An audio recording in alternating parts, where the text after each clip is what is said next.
ಮಸಳುಗಳ ಹಂಗೆ ಅಣ್ಣ ಮತ್ತೆ ನೀ ಕಾರ್ ಗಂಟೆ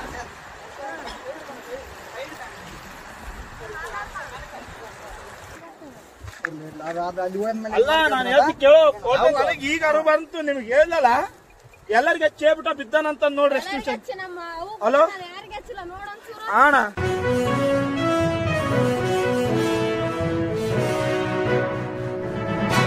ರಾಯಚೂರು ಸೆಲ್ಫಿ ವಿಚಾರಕ್ಕೆ ಕಿರಿಕ್ ಫೋಟೋ ತೆಗೆಯುವ ನೆಪದಲ್ಲಿ ಗಂಡನನ್ನೇ ನದಿಗೆ ತಳ್ಳಿದ ಪತ್ನಿ.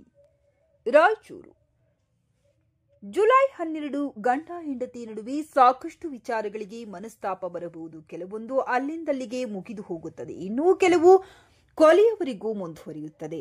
ಪತಿ ಪತ್ನಿಯ ಕಿತ್ತಾಟಕ್ಕೆ ಇದೇ ಕಾರಣ ಅನ್ನೋದಿಲ್ಲ. ಸಣ್ಣ ವಿಚಾರಗಳಲ್ಲಿನ ಗಲಾಟೆಯೇ ದೊಡ್ಡ ಘಟನೆಗಳಿಗೆ ಕಾರಣವಾಗಬಹುದು. ಅಂಥದ್ದೊಂದು ಪ್ರಕರಣ ರಾಯಚೂರಿನಲ್ಲಿ ನಡೆದಿದೆ. ನವದಂಪತಿ ನಡುವೆ ಸೆಲ್ಫಿ ವಿಚಾರಕ್ಕೆ ಶುರುವಾದ ಕಿರಿಕ್ ಪತ್ನಿ ಗಂಡನನ್ನು ನದಿಗೆ ನೂಕುವವರೆಗೂ ಮುಂದುವರೆಸಿದೆ. ಫೋಟೋ ತೆಗೆಯುವ ನೆಪದಲ್ಲಿ ಪತಿಯನ್ನೇ ಪತ್ನಿ ನದಿಗೆ ತಳ್ಳಿದ್ದಾಳೆ. ಆದರೆ ಗಂಡನ ಅದೃಷ್ಟ ಚೆನ್ನಾಗಿದ್ದು ಸ್ಥಳೀಯ ಮೀನುಗಾರರ ಸಹಾಯದಿಂದ ಬದುಕಿ ಬಂದಿದ್ದಾರೆ. ರಾಯಚೂರು ಜಿಲ್ಲೆಯ ಗುರ್ಜಾಪುರ ಸೇತುವೆ ಬಳಿ ಘಟನೆ ನಡೆದಿದೆ. ರಾಯಚೂರು ಯಾದಗಿರಿಗೆ ಸಂಪರ್ಕ ಕಲ್ಪಿಸುವ ಗುರ್ಜಾಪುರ ಸೇತುವೆ ಇದಾಗಿದೆ. ಯಾದಗಿರಿ ಜಿಲ್ಲೆಯ ಶಿವಪುರ ಗ್ರಾಮದ ನವದಂಪತಿ ಹೈ ಡ್ರಾಮಾ ಇದೇ ಸೇತುವೆ ಮೇಲೆ ನಡೆದಿತ್ತು. ಕೊನೆಗೆ ಫೋಟೋ ತೆಗೆಯುವ ನೆಪದಲ್ಲಿ ತುಂಬಿ ಹರಿಯುವ ಕೃಷ್ಣಾ ನದಿಗೆ ಗಂಡನನ್ನು ನೂಕಿದ್ದಾಳೆ. ನದಿಗೆ ಬಿದ್ದ ಪತಿ ಕಾಪಾಡುವಂತೆ ಕೂಗಾಟ ಮಾಡಿದ್ದಾನೆ. ನದಿಯಲ್ಲಿ ಹರಿದುಕೊಂಡು ಹೋಗಿದ್ದ ಪತಿ ಅಲ್ಲಿಯೇ ಮುಂದಿದ್ದ ಕಲ್ಲು ಬಂಡೆಗಳನ್ನ ಹಿಡಿದು ಜೀವ ಉಳಿಸಿಕೊಂಡಿದ್ದಾನೆ. ಕೊನೆಗೆ ತನ್ನನ್ನ ಕಾಪಾಡುವಂತೆ ಬಂಡೆಯ ಮೇಲೆ ನಿಂತು ಗೋಳಾಡಿದ್ದಾನೆ.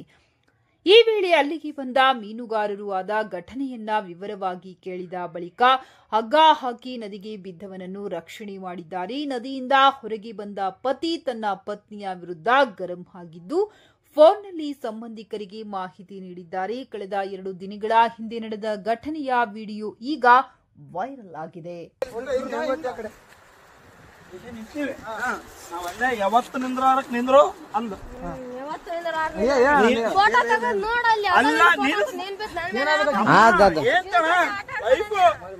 ನಾನು ಹೊಸ್ತಾಗಿ ಒಂದು ಸೆಲ್ಫಿ ಇಡಂದ್ರೆ ಒಲ್ಲೆ ಅಂದು. ಅಲ್ಲ ನಾನು ಹೇಳ್ತಿ ಕೇಳೋ ಈಗ ಅರು ಬಂತು ನಿಮ್ಗೆ ಹೇಳಲ್ಲ ಎಲ್ಲರಿಗೆ ಚೇಬಿಟ ಬಿದ್ದಾನಂತ ನೋಡ್ರಿ ಎಷ್ಟು ನಿಮಿಷ. ಹಲೋ ಅಣ್ಣ ಏನು ದಬ್ಬಿ ಕೊಲ್ಲಕ್ ಮಾಡ ಅಷ್ಟೇ, ಏನಾಗಿಲ್ಲ. ಕಚ್ಚಮ್ಮ ಇನ್ಯಾರು ಪುಣ್ಯಾತ್ಮ ಇದ್ದೆ ಉಳಿದ ಹೆಚ್ಚು ಅಣ್ಣ. ಏನ್ ಅಬ್ಸರ್ವ್ ಮಾಡಿದ್ರ ಅಣ್ಣ? ಇಲ್ಲ